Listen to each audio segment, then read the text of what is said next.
The girls, they were first sold into the trade at age 11 or 12 or 13. She would work in there 13, 14, 15 hours a day, day after day after day. And this is the part I will never forget. She said, "I didn't know anyone knew what was happening to me."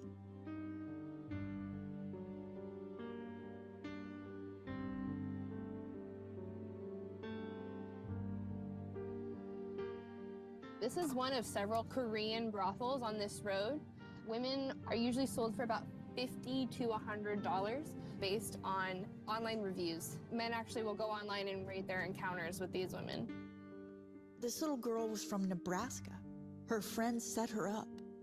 This big trucker took her to Dallas, and then one of his partners brought her down to Houston and was trafficking her. She had a UTI so bad she could barely walk when we got her, and she was underage. The message that they're sending is, I know you came here to work in a restaurant, but you're going to be working in the sex trade.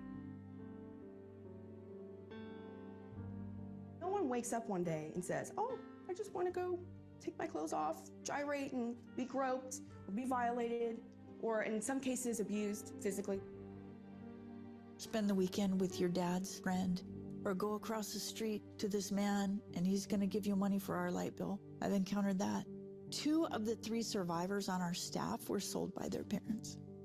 That is supposed Kat French heads up a team of passionate young people who are trying to bring justice for trafficked and prostituted women through prayer. That you would break their bonds into you, God, that you would break every chain, Lord. Awareness. So there's a lot of trafficking. There's lots of online ads for prostitution and purchasing of sex in this area. And intervention. I got a call at 4 o'clock the next morning saying, "My pimp is asleep, can you come and get me?" She had earned $30,000 for her trafficker that summer in Houston, and she got $71 when he bought her a new pair of shoes. Then we got her a bus ticket back to her family in Ohio. Elijah Rising is putting its stamp on the fight to end the sex trade in Houston and having great success. More than 7,000 people have taken the ministry's eye-opening van tours.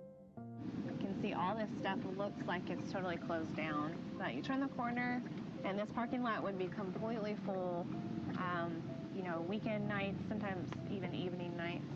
This club had 17 little partitioned rooms upstairs, and we know of minors being trafficked in this location.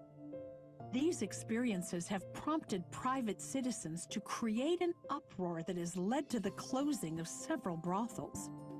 People also volunteer with the intervention team, making calls, visiting brothels, offering a way out.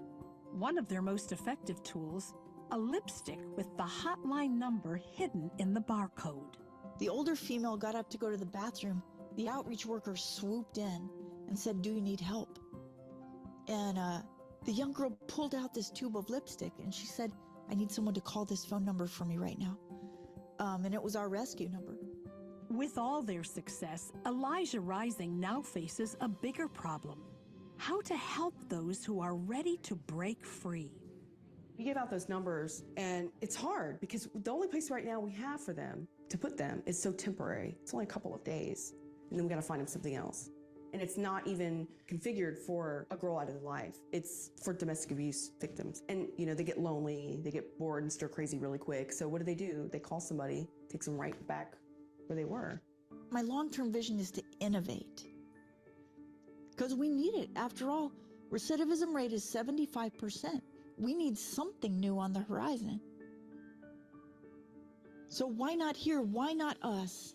Why not us? Why not now?